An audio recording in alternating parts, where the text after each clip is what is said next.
Hello everyone, nice to meet you and long time no see. My name is Shoshiyasu. I've been living in Toronto for almost 3 years. I'm still laughing about. For the segment titled Fiction and Reality of Gender Variation in the Gender Identity Disorder Conference in Japan, I interviewed 11 people in Toronto who identified themselves as trans or non-binary. Non-binary is equivalent to what people may call X-gender in Japan. Non-binary means people who aren't conform to gender binary norm. This word is an umbrella term which encompasses a wide range of gender identities that don't conform to the two gender categories of female and male. Here's a list of Toronto's social aspects as I've observed. This may give you some context to the opinion that you hear during the interviews. Feel free to pause this video to go through this list. People aren't afraid to ask me if I'm a man or a woman, or they aren't afraid to ask me what kind of body parts I have. A lot of times people don't take us seriously, so sometimes people think that we're just transitioning or talking about it for attention. Trans folks are sexual abusers and sexual predators. Folks who are trans or non-binary may have been abused as children. Seen as something less than you are before. They treat you more like you're female, like you're gonna be emotional or anything. They go by stereotypes, or they stop respecting you. I'm less mature because I dress in a masculine way. I think there is some assumption that a woman who is mature dresses in a feminine way. This assumption that trans people are added cost to the company and to the organization. There will be trans folks, for example, who decide to medically transition. Even housing, right? I know a lot of trans people who don't have proper housing because landlords will tend to discriminate over people who they can't figure out the gender. All of us are sex workers, or we are all promiscuous. FGM といえば最終手術全部内摘までするんやろみたいな。Like if I had said I was a guy and I was a man and I wanted people to understand me that way and live my life as a man, I feel like a lot of people, like my family, would accept that a lot more willingly and a lot more easily than they have accepted me being a non-binary person. There's still a lot of difficulty and challenges around that. When a trans person transitions, they want to be very feminine or very masculine. They can't see people that want to just be in the middle, in between. And so for non-binary people or genderqueer people or even two-spirit people, it can be very confusing for trans people, and then we become transphobic against our own people. Seeing like non-binary people, like it's usually a skinny person, it's usually a white person, and like they usually dress in like a masculine way. The first thing I would do is when you have a case of discrimination is find out who your allies are and find out who your most powerful ally is. And I find that I find it useful to hear from other people's experiences. You can tell them, listen, I'm trying to fight this thing with my landlord. Should I just leave? Should I bring it to the tenant board? I spoke to a lawyer about this situation. We have already applying to the Ontario Human Rights Tribunal. So it's always good to prepare yourself in a way that you will know how to react better eloquently than physically. But you have to be ready to fight too. Yeah! For me, it's stubbornness. I don't want to let them win. I just Google what I have to do. I find out what my rights are, file lawsuits, I fight it, and it works. Because when gender identity and gender expression were included in the Ontario Human Rights Code, it became the responsibility of the employer to make sure that workplaces were safe. Right? So many employers now come to us for training so that they can make sure that their workplace is positive.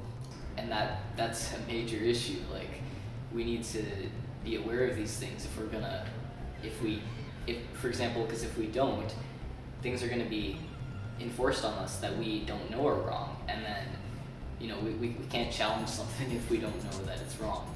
There's also like social support, like community centers or other people that experience that could potentially help and guide somebody in the process of wanting to resist any discrimination they're experiencing, so they don't have to leave their workplace or school. And I remember when I was in middle school, a whole bunch of clubs from the high school came over to my middle school and were like, these are stuff that we offer. And I had heard about the GSA and I was like, that's a club that I'm gonna join. And this is like way before I even identified as any sort of queer at all. I thankfully went to a high school that talked about social justice. There was women's study or women history classes. There was Black history classes, LGBTQ history. Until I was glad that I had access to a lot of non-binary community building things that was happening online. I was able to find that letter to be this is a letter that I can give to my teachers to be please use my proper pronouns and my proper name. I don't recommend people to look for help or try to cry out for help through suicide because it's just not the right tool to use. There are other ways to communicate to your family about how you're feeling. What you need to do is sit down and speak from the heart to your family, to your loved ones. Once the discrimination or the bullying is happening, it's already too late. Not that it can't be fixed, but I think that it needs to be across the board, a whole environmental shift of this is the atmosphere we are creating. It is okay to be this in a whole variety of different ways. We value all of these different ways of being. Who are we to say what a man is? I make them try to define what causes this idea in their head. And I'll try to find logical, if they can't come up with a logical reason, then they usually start to falter. Well, I definitely think that it's really hard to tell someone to be don't have any assumptions. But that's honestly the best way to try and go about it is try not to assume what people's experiences are. I would hope that people who face discrimination can take care of themselves, whether that be through finding their own community. もしそういう目に自分があったらとりあえず言いますかね、やってくる人に対して、でも日本にいたら自分で直接言うっていう過程をすっ飛ばして自分から消えますそれが一番なんていうやろ、波風立たへんし楽やし、自分が傷つきたくないから試してみるの、試すのをやめるというか。こっちでは自分が傷つかない、言ったとしてもそういう LGBTQ の人たちの人権というものが確立されてるんで、堂々としてればいいやみたいな。 In the tradition of many indigenous cultures, two-spirit people have existed in their cultures ever since, and that colonialism has killed those people. I would argue that being trans is just part of our culture. I feel like mental disorders are by definition a disconnect between the person and the society. I think that as human society, for instance, Western society has progressed, sometimes there's people who don't fit that society. So then we call them mental disorders. I was born male from the start. Just didn't have enough testosterone in my body. So I see it as just like a hormone supplement. I don't see trans as who I am. It doesn't define me, it's just a part of me. Of course. Of course. Most of my life I believed I was wrong. I believed that I was sick. It was a sin, it was a disease, it was mental health issues.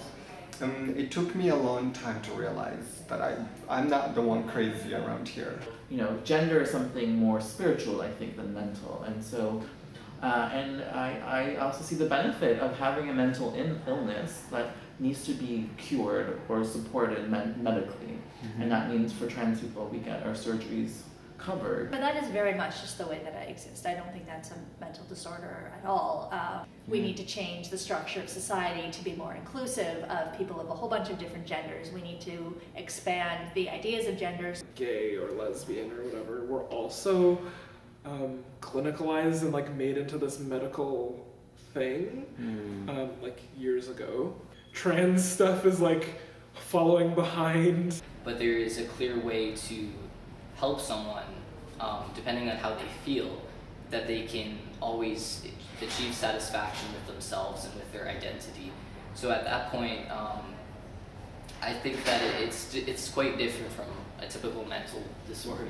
I believe strongly that these aspects of my genders are an expression of my spirituality, and I don't buy into the very European Christian concept of these binary genders. Just don't give up. You might feel like it's hopeless, but it's not.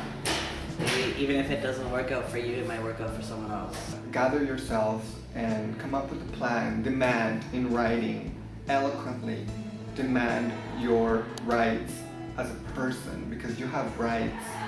In Japan, they should see how these legislations in North America have developed over time and having this thesis to prove that if you don't provide care for trans people when they need it, it will greatly impact the society. I'm not 100% sure how binary genders work culturally in Japan. Understanding how these roles work, being able to deconstruct them, and use that information and knowledge to keep fighting. Just because they're the ones that have all the power doesn't mean that they're right. And it doesn't mean that you shouldn't fight or that they will win. No one can really take that away from you, even if it's not legally recognized, or even if nobody else recognizes your gender and your other characteristics. It's super amazing to have like a lot of people in your life who like can be empathetic or empathetic to like your experiences. Just that they're loved and they have friends in Canada, friends and family who love them, and to keep fighting, keep creating their own stories, because there is a way to win the fight and we know what it is. Well, just remember that like you're not alone, right? There are trans people in every single country and every single time period. We're often very special people. You know, just living and existing is so strong, and you don't have to be like in a protest. You don't have to be like out or loud about your identity. Just being who you are and telling your friends and family is enough. こっちでせっかく変わった自分の考え方っていうのをまた元には戻したくないですし、それこそ自分は自分って思えるようになったしやっと。I'd like to wrap up this video with my suggestion about what kind of a condition make people optimistic that the situation can improve. When I go to support group in Toronto, I always feel that the people in the group seems to be activists in the Japanese sense of activists. Even though they are not activists, they have, for example, changed the rude colleague attitude by asking the LGBT Community Center to provide training to their workplace. If each of us took an action like this, society might change faster. When you can, I'd like you to try to do it in Japan. I'm gonna edit the long version of this video. Please check out my YouTube channel. I got many interesting answers when I asked people the question, why should the majority of population think about the minority? That's it. I'm Sho Shiryasu from Toronto.